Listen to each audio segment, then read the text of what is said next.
Driven by both genetic and environmental factors, an estimated 15 to 20% of the world's populations exhibits some form of neurodivergence. Neurodiversity describes the idea that people experience and interact with the world around them in many different ways. There is no one right way of thinking, learning, and behaving, and differences are not viewed as deficits. The word neurodiversity refers to the diversity of all people, but is often used in the context of autism spectrum disorder, as well as other neurological or developmental conditions such as ADHD or learning disabilities. The neurodiversity movement values human differences that have often been pathologized, underscores the strength associated with each unique neurological design, and demonstrates how partnerships and teams that include neurodiverse individuals can enhance problem solving in a complex world. Educators have a particularly important role to play in making the benefits of neurodiversity more widely appreciated and empowering different thinkers to contribute to mainstream life, thought, and culture.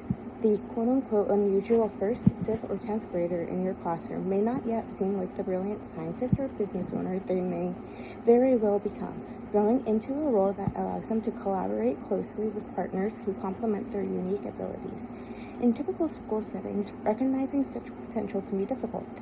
Faced with dozens of students, each of their own needs and interests, teachers may not see every child's intellectual gifts, especially when those gifts are obscured by a physical or social appearance that the teacher views as abnormal or undesirable. Through my first 12 years of schooling, I was always ahead of my age group. In 1st or 2nd grade, I had the reading level of a high school student. I always got good grades, and I just enjoyed learning. As I grew older, I slowly became bored of learning the same things over and over again and started to perform worse academically. By the time I reached middle school, I was beginning to receive C's and B's in my classes, and I noticed myself becoming less social than I had been previously. At the age of 12, I started to feel as if I was different from the rest of my peers, but I had no clue as to why that was.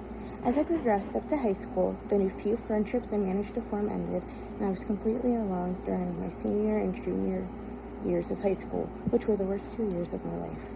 Getting diagnosed with ADHD a month before graduating high school honestly helped me realize how I did learn differently than the quote-unquote normal kids in school.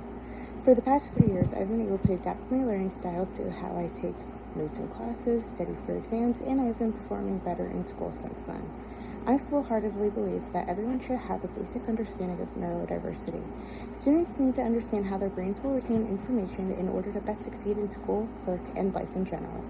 By learning about neurodiversity, everyone will have some knowledge in how to understand neurodiverse people and the way they think and communicate with others.